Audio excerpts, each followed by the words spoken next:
Ciao a tutti e bentornati nel canale. Oggi vorrei mostrarvi la mia interpretazione personale della pizza napoletana carbonara, che avete probabilmente già visto in altri video del mio canale, e si tratta quindi di un modo per coniugare la tradizione napoletana con quella romana. In che senso? Ma rifaccia il piacere! Sì, lo so che molti di voi potrebbero storcere il naso, ma secondo me è un condimento assolutamente da provare sulle nostre pizze. Inizieremo quindi con la preparazione degli ingredienti per la nostra farcitura, prima tra tutte ovviamente la preparazione della fonduta di pecorino. Infatti non faremo una semplice cremina come si usa solitamente fare, e infine poi vedrete anche delle prove di cottura con due forni diversi. Proveremo sia con Spice Caliente modificato sia con l'F1 P134H che vedete qui a fianco a me. Quindi se volete sapere come fare, seguitemi.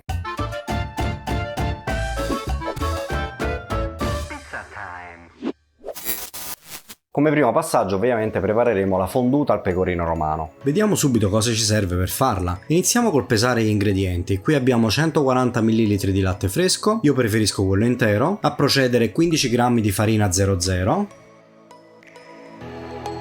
poi 50 g di pecorino romano, se preferite potete anche fare metà parmigiano e metà pecorino, a concludere 50 g di burro. Con queste quantità riusciremo a condire 2 o 3 pizze a seconda del loro diametro. Mettiamo ora due pentolini sul fuoco. In quello più piccolo facciamo scaldare il latte senza che però raggiunga l'ebollizione, e nell'altro fondiamo il burro.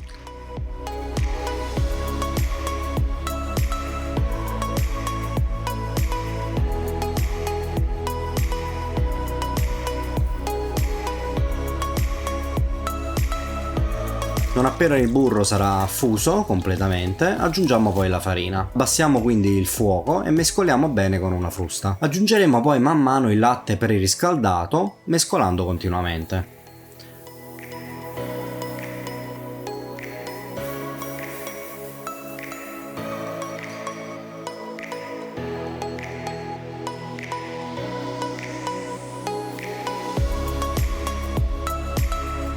Non appena tutto il latte sarà incorporato e senza grumi, dovremmo trovarci con una cremina ancora liquida.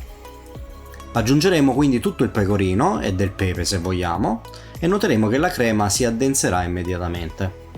Se vogliamo una crema un po' più liquida, ovviamente aggiungeremo semplicemente un po' più di latte.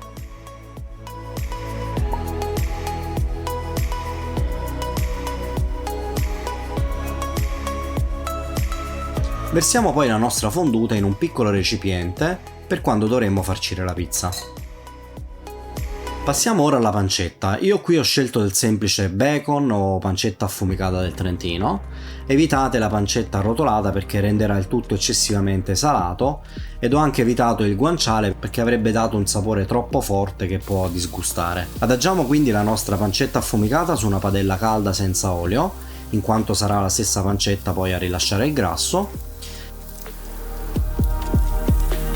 E quando le fette saranno dorate al punto giusto, lasciamole raffreddare su di un piatto e diventeranno subito croccanti. Se volete potete anche versare il liquido rimanente in un bicchierino ed utilizzarlo come sostituto dell'olio, quando poi condirete la pizza.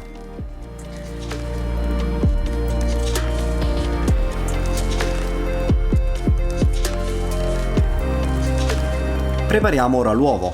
Preferisco pastorizzarlo e lo faremo a bagnomaria. Quindi mettete un paio di bicchierini d'acqua in una padella calda e preparate 1 o 2 torli d'uovo in un recipiente che adageremo nella padella con l'acqua. Mescolate energicamente con una frusta, facendo attenzione a non far cuocere troppo l'uovo, fino poi ad ottenere un risultato più denso, come vedete qui.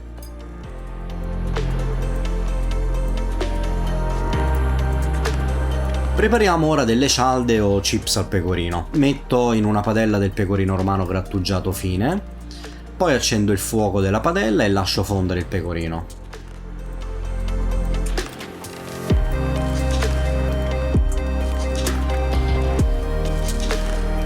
Mi aiuto poi con una spatola in silicone per dare una forma alle cialde, e non appena iniziano a dorarsi le tolgo dalla padella. Come vediamo, una volta raffreddate saranno belle croccanti.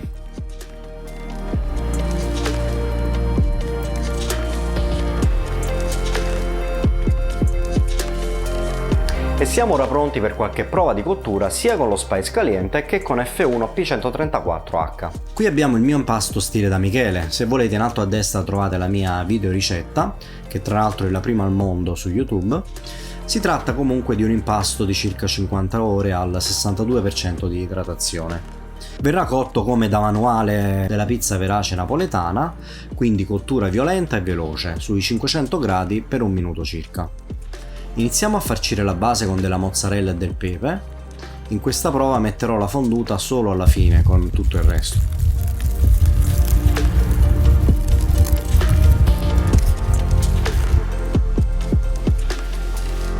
Quindi poi inforniamo.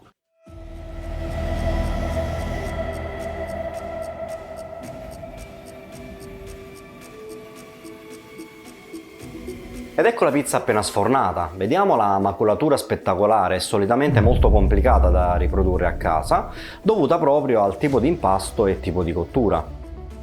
E ora completiamo la farcitura con la fonduta, cercando di fare delle strisce con un cucchiaino. Faremo poi la stessa cosa con l'uovo pastorizzato,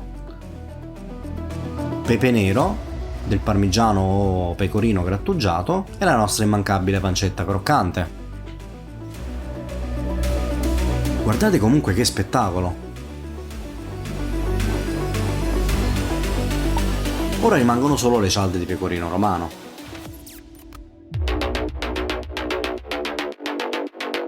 Ora è veramente ultimata e procediamo alla prova del taglio.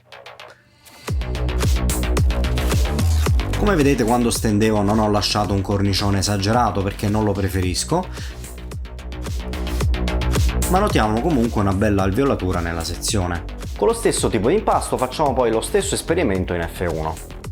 In questo caso ovviamente il panetto non sarà da 220 grammi come per il caliente, ma lo faremo da 260 o 270 grammi. Stendiamo il disco di pasta sulla pala barella, trovate una recensione in alto a destra se volete. Condiamo poi con mozzarella, olio e pecorino. Come vedete ho impostato il mio SmartPid a 500 gradi per il cielo e 370 per la platea. Se volete potete vedere come ho effettuato la modifica dell'F1 con SmartPid sempre in alto a destra. Dopo 50 o 60 secondi al massimo la pizza è pronta e la sforniamo.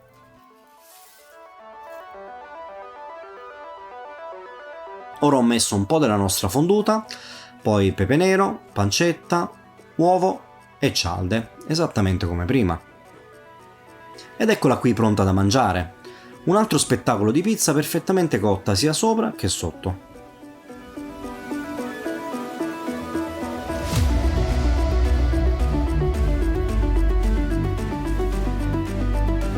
Per l'ultima cottura ho scelto un impasto diverso.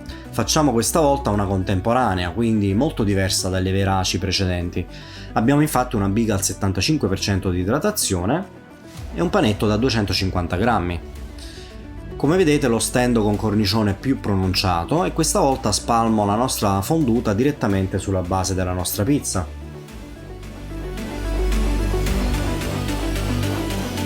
Poi mozzarella, olio e via nel forno. In questo caso ovviamente adattiamo temperatura e tempi all'impasto che è molto più idratato. Quindi ho impostato 420 gradi per il cielo e 370 per la platea ed allungheremo anche i tempi, adesso fino a 2 minuti.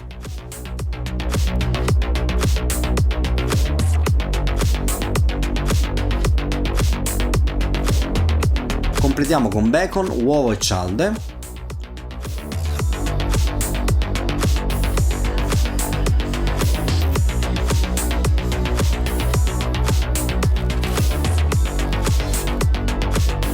Ed ecco la nostra pizza completata. È un altro spettacolo di pizza perfettamente cotta sia sopra che sotto e ovviamente sarà anche più scioglievole al morso per via dell'alta idratazione, maggiore sicuramente rispetto alle altre due.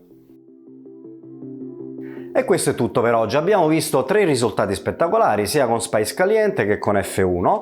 Provatele anche voi a casa e fatemi sapere nei commenti qui sotto se vi è piaciuta. Ricordate di mettermi un like se vi è piaciuto il video e di iscrivervi al canale per contenuti simili in futuro.